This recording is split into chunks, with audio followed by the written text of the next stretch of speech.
Hello friends, Jaya classes channel में आपका स्वागत है। जया क्लासेस चैनल के माध्यम से इस समय आप पढ़ रहे हैं भारतीय इतिहास। और भारतीय इतिहास के आज के इस वीडियो में कुछ महत्वपूर्ण प्रश्न लिए गए हैं जो परीक्षा में अक्सर पूछे जाते हैं, और ये सारे क्वेश्चन परीक्षाओं में पूछे गए हैं। चलिए आज की इस वीडियो के हम पहले क्वेश्चन को देखते हैं। हमारा पहला क्वेश्चन है, निम्नलिखित में से कौन सा मुगल गुप्तचर सेवा से संबंधित नहीं था। तो मुगल गुप्तचर सेवा की बात की जा रही है।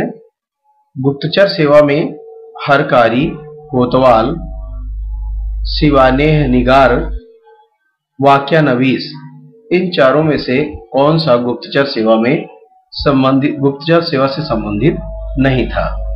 तो देखिए, कोतवाल जो था ये गुप्तचर सेवा से संबंधित नहीं था। इसका जो कार्य था वो था सूबे की राजधानी तथा बड़े नगरों में शांति और सुरक्षा व्यवस्था को बनाए रखना, यात्रियों की देखभाल करना। यह एक सैनिक अधिकारी होता था, तो इसका गुप्तचर सेवा से कोई लेना देना नहीं था। Option number B. आगे बढ़ते हैं क्वेश्चन नंबर 2 की ओर। क्वेश्चन नंबर 2 है, आईने दहशाला के संबंध में निम्न में से कौन सा कथन सही नहीं है। आईने दहशाला, दहशाला शब्द आते ही आपके दिमाग में तुरंत अकबर की याद आ जानी चाहिए कि यह व्यवस्था अकबर के द्वारा चलाई गई थी। अकबर प्रथम मुगल बादशाह था जिसने लगान व्यवस्था को सुव्यवस्थित रखने के लिए क्या किया था। इसने ये सबसे श्रेष्ठतम लगान पद्धति का इसने निर्माण किया, और ये जो लगान पद्धति थी टोडरमल की सहायता से लगान व्यवस्था को इसने लागू किया था। और टोडरमल की सहायता से जो लगान व्यवस्था लागू की गई थी वो थी आईने दहशाला प्रबंध, और जिसे जाप्ता भी पुकारा जाता था। तो ये दहशाला प्रबंध को जो है 1580 ईस्वी में आरंभ किया गया था, और इस व्यवस्था के अंतर्गत भूमि का लेखा जोखा, गल्ला बक्सी अथवा बटाई, कृषि योग्य भूमि का वर्गीकरण तथा किसानों का भूमि पर स्वामित्व, ये सब शामिल था इसमें। तो आईने दहशाला से संबंधित निम्नलिखित में से कौन सा कथन सही नहीं है आपको बताना है। तो ऑप्शन नंबर डी, जो उसका उद्देश्य सरकारी खजाने की वृद्धि करना था, ये इससे संबंधित नहीं है। भूमि के पैमाइश था, वर्गीकरण था और बटाई था। तो ये देख रहे हैं ऑप्शन नंबर डी, जो उसका उद्देश्य सरकारी खजाने की वृद्धि करना था, ये नहीं था। चलिए बढ़ते हैं आगे क्वेश्चन नंबर 3 की ओर। क्वेश्चन नंबर 3 है, मीर बख्शी विभागाध्यक्ष था। देखिए, मीर बख्शी जो था वो किस विभाग का अध्यक्ष था। तो मीर बख्शी जो था वो था सेना का अध्यक्ष, ऑप्शन नंबर सी। और ये मुगल शासन व्यवस्था में मीर बख्शी जो था सेना विभाग का प्रधान होता था।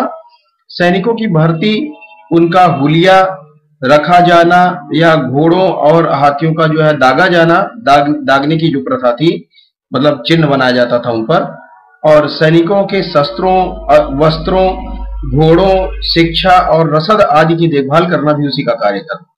किसका? मीर बख्शी का। तो मीर बख्शी की अधीनता में विभिन्न बख्शी, एक बड़ा विभाग और अनेक कर्मचारी भी थे। तो मुख्य रूप से मीर बख्शी का जो विभाग था वो सेना का था, सेना की देखरेख करना। और चलिए बढ़ते हैं आगे अगले क्वेश्चन की ओर। क्वेश्चन नंबर 4, किस मुगल शासक ने राज्य के कार्यों को आग, हवा, पानी तथा मिट्टी, इन 4 भागों में विभाजित किया था। तो ये था अकबर। अकबर ने क्या किया था?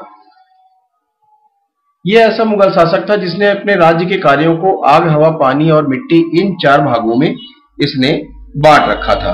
तो मुगल बादशाह अकबर के काल में इतिहासकार जो मुख्य रूप से अबुल फजल थे, उन्होंने बादशाह की शरीर की रचना के 4 तत्वों के बारे में बताया कि शरीर की रचना 4 तत्वों से हुई है, आग, हवा, पानी और मिट्टी से समन्वित था। तो इसी को जो है उन्होंने, इसमें अग्नि का जो रूप था वो योद्धा का वर्ग था, और शिल्पकार तथा व्यापारी हवा के रूप में, और विद्वान पुरुष पानी के रूप में, तथा किसान एवं मजदूर मिट्टी अथवा भूमि की तरह हैं। जो जीवन रूपी राज्य को पुष्ट करते हैं, ऐसा इनका कहना था। तो अकबर के शासनकाल में ही ऐसा था। मुगल शासक अकबर के राज्य के कार्यों को आग, हवा, पानी और मिट्टी, इन 4 भागों में विभाजित किया गया था। Option number B. आगे बढ़ते हैं। क्वेश्चन नंबर 5, निम्नलिखित में से कौन सूफी धारणाएं क्रियाएं हैं? तो सूफी धारणाएं और क्रियाएं कौन सी हैं ये आपको बताना है। ऑप्शन दिए गए हैं 1 2 3 4, इसके बाद कूट नीचे दिए गए हैं, इन्हीं के जरिए आपको कूट इसमें से चूज करना है। वहदत उल वजूद सर्वेश्वरवाद, समा संगीत, चिल्ला, लगातार 40 दिनों तक साधना, इसी को चिल्ला कहा जाता था। हब्स ए दम, जिसे प्राणायाम कहा जाता था, प्राणायाम को हब्स ए दम कहा जाता था। तो ये जो है आपके option A B C D के अनुसार आप इसको चुन सकते हैं कि ये चारों जो आपको दिखाई दे रहे हैं, वहदत उल वजूद, समा, चिल्ला, हब्स ए दम, ये चारों जो हैं सूफी धारणाएं या क्रियाएं हैं या नहीं है, या इनमें से कौन है या कौन नहीं है, आपको चूज करना है। तो देखिए, सूफी धारणाएं और क्रियाओं के अंतर्गत ये चारों ही आते हैं। इसका मतलब option number D right option होगा इस क्वेश्चन के लिए। ऑप्शन नंबर डी, ये सभी चारों। चलिए आगे बढ़ते हैं। चिश्ती संतों के विषय में क्या सत्य नहीं है? अद्वैत का प्रचार, अपने परिवार के सदस्यों के कल्याण का चिंतन, संगीत के आध्यात्मिक मूल्य में विश्वास, व्यक्तिगत संपत्ति का विरोध। तो देखिए, चिश्ती संप्रदाय जो थे, चिश्ती संप्रदाय के जो संत थे, इनका जो है ये हिंदू दर्शन के अद्वैतवादी सिद्धांत में इनकी आस्था थी, उसको मानते थे। और इनका जो है जीवन बहुत ही सादा था। वे सांसारिक वस्तुओं का त्याग आवश्यक मानते थे कि अगर संत रहना है, संत बने रहना है, तो सांसारिक चीजों का हमें त्याग करना चाहिए। संगीत और गायन को वे ईश्वर का नाम लेने के लिए सहायक मानते थे कि ईश्वर का नाम लेना है तो संगीत और गायन के जरिए हम इनका नाम ले सकते हैं, और इसी में भाव विभोर होकर वे नाचते गाते थे। वे संपत्ति के संग्रह अथवा मतलब संपत्ति का जो व्यक्तिगत संग्रह था, इसके ये विरोधी थे। तो यहाँ जो देख रहे हैं आप, अद्वैत का प्रचार, तो इससे जो है इनका लगाव था, और संगीत के आध्यात्मिक मूल्य में विश्वास इनका था। व्यक्तिगत संपत्ति का विरोध ये करते थे। अपने परिवार के सदस्यों का कल्याण का चिंतन, ये गलत है, ये जो है सत्य नहीं है चिश्ती संतों से। चिश्ती संतों की ये विशेषता नहीं थी। आगे बढ़ते हैं। क्वेश्चन नंबर 7, गुरु नानक ने किसके शासनकाल में सिख मत की स्थापना की थी? गुरु नानक ने किसके शासनकाल में सिख मत की स्थापना की थी? तो देखिए, कबीर की भांति हिंदू और मुसलमानों की एकता में विश्वास करने वाले, एक पारिवारिक जीवन बिताने वाले एक अन्य संत भी हैं, जिनका नाम है नानक, और गुरु नानक के नाम से जाने जाते हैं। 1469 से 1538 समय का इनका समयकाल रहा है, और इनका जन्म जो है कहाँ हुआ था? लाहौर के तलवंडी नामक स्थान में हुआ था, और ये खत्री परिवार में इनका जन्म हुआ था। तो नानक ने धार्मिक दृष्टि से सहिष्णु लोदी शासक, जो उस समय सिकंदर लोदी का शासनकाल था, सिकंदर लोदी के शासनकाल में सिख मत की स्थापना इन्होंने की थी। ऑप्शन जो है सी हमारा, सिकंदर लोदी। तो गुरु नानक ने किसके शासनकाल में सिख मत की स्थापना की?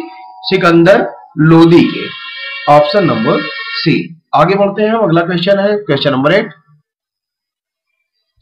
महाराष्ट्र में वारकरी संप्रदाय की स्थापना किसने की थी? थी होना चाहिए, धी हो गया है। देखिए, महाराष्ट्र में वारकरी संप्रदाय की स्थापना किसने की थी? तुकाराम ने की थी। Option number C. आगे बढ़ते हैं। क्वेश्चन नंबर 9, निम्न में से कौन से शैव आंदोलन थे? तो देखिए, लिंगायत आंदोलन, नाथ योगी और लल्ला देव, ये तीनों क्या थे? ये जो है शैव आंदोलन थे। और क्वेश्चन में आपके देखिए आगे, अधोलिखित कूटों में से अपना उत्तर चुनिए। तो देखिए, पहले को छोड़कर, दादू दयाल को छोड़कर, सॉरी, हाँ ठीक है, पहले जो है दादू दयाल को छोड़कर और जो दूसरे तीसरे चौथे ऑप्शन होंगे वो आपको मिल रहे हैं बी में, मींस ऑप्शन नंबर बी इसका राइट ऑप्शन होगा। तो शैव धर्म के विकास की प्रक्रिया कालांतर में क्या हुआ, इस प्रक्रिया में कालांतर में उपासकों के लिए अनेक संप्रदाय इसमें बन गए थे, और इनमें से जो पाशुपत संप्रदाय या लिंगायत संप्रदाय, कापालिक संप्रदाय, कश्मीरी शैव, नाथ पंथ और लल्ला देव महत्वपूर्ण शैव आंदोलन थे। तो आप इनके अंतर्गत देखेंगे ये जो आपको मिल रहे लिंगायत, नाथ योगी और लल्ला देव, ये तीन आपको इसमें मिल रहे हैं, दादू यार इसमें शामिल नहीं था। तो option number B right option होगा, कूट के हिसाब से ऑप्शन नंबर बी। चलिए आगे बढ़ते हैं। क्वेश्चन नंबर 10, स्वयं को लीन करने का सिद्धांत संबंधित है। स्वयं को लीन करने का सिद्धांत है सगुण भक्तों का। देखिए यहीं से समझ में आता है, सगुण भक्तों का मतलब है आप पूरी तरह से उसमें लीन हो जाएं। स्वयं को लीन करने का जो सिद्धांत था वो सगुण भक्तों के से संबंधित था और उन्हीं के अंतर्गत था। सगुण भक्ति के संत जो थे वो अपने आराध्य देव की भक्ति में स्वयं को संपूर्ण रूप से समाहित कर लेते थे। और सगुण भक्ति संत चैतन्य कृष्ण के बारे में आपने सुना होगा, चैतन्य महाप्रभु कृष्ण के बारे में, जो कृष्ण संप्रदाय के अच्छे भक्त रहे हैं, वो जो है इस तरह से कृष्ण भक्ति में डूब जाते थे कि वृंदावन के उद्यान में कृष्ण की बांसुरी की आवाज की कल्पना मात्र से, मतलब उसकी आवाज होती नहीं थी लेकिन उसकी कल्पना मात्र से रोमांचित हो उठते थे, मतलब वो झूम जाते थे, नाचने गाने लगते थे, इस तरह से भाव विभोर हो जाते थे। क्वेश्चन नंबर 11 देखते हैं। विजयनगर साम्राज्य के व्यापार एवं उद्योग के बारे में निम्नलिखित में से कौन सही नहीं है, आपको बताना है। तो देखिए विजयनगर साम्राज्य बहुत ही महत्वपूर्ण साम्राज्य रहा है और हरिहर तथा बुक्का ने इसकी स्थापना की थी। तो विजयनगर साम्राज्य में कौन सा जो है उद्योग और व्यापार के बारे में उनसे कौन सा संबंधित नहीं है, आपको बताना है निम्नलिखित में से। आयात जो है घोड़े, मोती, हाथी, तांबा, पारा, सिल्क एवं मलमल का किया करते थे। पंचायत एवं ग्राम समुदाय था। निर्यात जो है कपड़ा, चावल, लोहा, सोरा, शक्कर और मसाले का ये किया करते थे। और इसके अतिरिक्त व्यापारिक संबंध इनका था मलाया, वर्मा, चीन, अरब और ईरान से। अब देखते हैं हम दक्षिण अफ्रीका और अबिसिनिया, पुर्तगाल से। आगे दिया गया है अपना उत्तर अधोलिखित संकेतों से चुनिए। यहां कूट दिया गया है ABCD के अंतर्गत। तो अब आप देखेंगे यहां जो है ए में है पहला और दूसरा, तीसरा, पहला, दूसरा और तीसरा तीनों। और जरा देख लें कि पहले में था घोड़े और मोती, हाथी, तांबा, पारा, सिल्क एवं मलमल का आयात, तो ये तो नहीं था, ये गलत हो गया। और पंचायत एवं ग्राम समुदाय ये भी शामिल नहीं था। तो देखेंगे ये भी हमारा क्वेश्चन क्या था। हमारा क्वेश्चन है अच्छा कौन सही नहीं है। तो सही नहीं है मींस पहला ऑप्शन सही नहीं है और दूसरा ऑप्शन सही नहीं है। तो ये दोनों सही नहीं है, हमें ये बताना था कि कौन सही नहीं है। देखिए यहां पर ध्यान देना है, कौन सही है कौन सही नहीं है में गड़बड़ हो जाता है। कौन सा अभी मैं गड़बड़ कर देता है, कौन सही नहीं है आपको चूज करना है। तो पहला और दूसरा means option number D, option number D. चलिए आगे बढ़ते हैं। तालीकोटा का युद्ध हुआ था। तालीकोटा का युद्ध कब हुआ था ये आपको बताना है। 1566 में, 1565 में और 1564 में, 1563 में। तो तालीकोटा या इसका दूसरा नाम है रक्षसी तगड़ी का युद्ध, जो 25 जनवरी 1565 ईस्वी को विजयनगर तथा बहमनी राज्य के टूटे 4 राज्य थे, बीजापुर, अहमदनगर, गोलकुंडा और बीदर, इनके जो मुस्लिम महान संघ की सेनाएं थी उन्हीं के मध्य हुआ था। तो इस युद्ध में विजयनगर की पराजय हुई थी और ये युद्ध जो है भारतीय इतिहास के सर्वाधिक विनाशकारी युद्धों में से एक है। तो ये बहुत भीषण युद्ध इसमें हुआ था और तालीकोटा के इस युद्ध में विजयनगर क्या हुआ था, पराजित हुआ था। और युद्ध कब हुआ था, 15 जनवरी 1565 को, means option number B right option होगा। आगे बढ़ते हैं क्वेश्चन नंबर 13 की ओर। विजयनगर साम्राज्य के संदर्भ में नायकों के बारे में निम्न में से कौन सा कथन सही है? ये सही है और सही नहीं है, इसको ध्यान दीजिए हमेशा। वे प्रांतपति थे, वे ग्रामीण शासन की देखरेख करते थे, वे सामंत थे और वे मंत्री थे। तो देखिए वे थे सामंत। विजयनगर साम्राज्य के संदर्भ में नायकों के बारे में निम्न में से कौन सा कथन सही है? तो सही है कि वे सामंत थे, मीन्स ऑप्शन नंबर सी। चलिए आगे बढ़ते हैं। अगला क्वेश्चन है क्वेश्चन नंबर 14। विजयनगर के वीर नरसिंह के संबंध में निम्न में से कौन सा कथन सही नहीं है? बहुत ध्यान देना है, यहां सही नहीं है और सही है में गड़बड़ हो जाता है। आपको याद है और वहां नहीं निगेटिव करना है और आप सोच रहे हैं जो सही है वो हमें चूज करना है, तो गड़बड़ हो जाता है। तो देखिए जो सही नहीं है वो बताना है। विजयनगर के वीर नरसिंह के संबंध में निम्न में से कौन सा कथन सही नहीं है? उसने अपनी प्रजा की भलाई में गहरी रुचि ली थी, ये सही है। उसने 20 वर्ष तक शासन किया, ये गलत है। उसने कुल 4 वर्ष तक ही शासन किया, 1505 से 1509 तक। कब तक उसने शासन किया? 1504 से 1509, तो ये 5 वर्ष तक। तो ये जो है 20 वर्ष तक जो शासन है ये गलत है, ये सही नहीं है। Option number B right option होगा। उसने अपनी प्रजा में युद्धवत भावना जागृत की, बिल्कुल किया था उसने। और उसके शासन काल में अशांति रही, अशांति थी, इसीलिए इसका ज्यादा समय तक शासन काल नहीं रहा। तो देखिए ये जो है कौन सा कथन सही नहीं है? तो सही नहीं है, 20 वर्ष तक उसने शासन किया, ऑप्शन नंबर बी। आगे बढ़ते हैं। क्वेश्चन नंबर 15 है ईरानी राजदूत जिसने विजयनगर साम्राज्य का भ्रमण किया। तो विजयनगर साम्राज्य का भ्रमण करने वाला जो ईरानी राजदूत था, इन ऑप्शनों में से आपको चूज करना है। अब्दुल हकीम खां, अली मर्दान खां, अब्दुल रज्जाक और इमाद खां।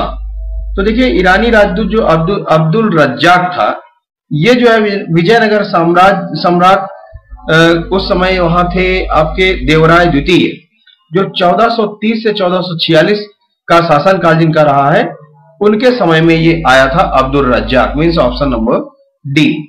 ये थोड़ा सा बी और डी डिस्टर्ब हो गया है, लेकिन अब डी है तो डी को ही हम टिक करेंगे। तो इस प्रकार से हम देख रहे हैं अब्दुल रज्जाक जो था ये ईरानी राजदूत था, विजयनगर साम्राज्य में आया था, लेकिन किसके शासन काल में आया था? देवराय द्वितीय के शासन काल में। और शासन काल क्या था? 1430 से 1446 का शासन काल था। उसने विजयनगर राज्य के वैभव और ऐश्वर्य के बारे में विस्तृत विवरण दिया अपने लेख में। तो देखते हैं ऑप्शन नंबर डी इसका राइट ऑप्शन होगा। आज के वीडियो में बस इतना ही। Thanks for watching.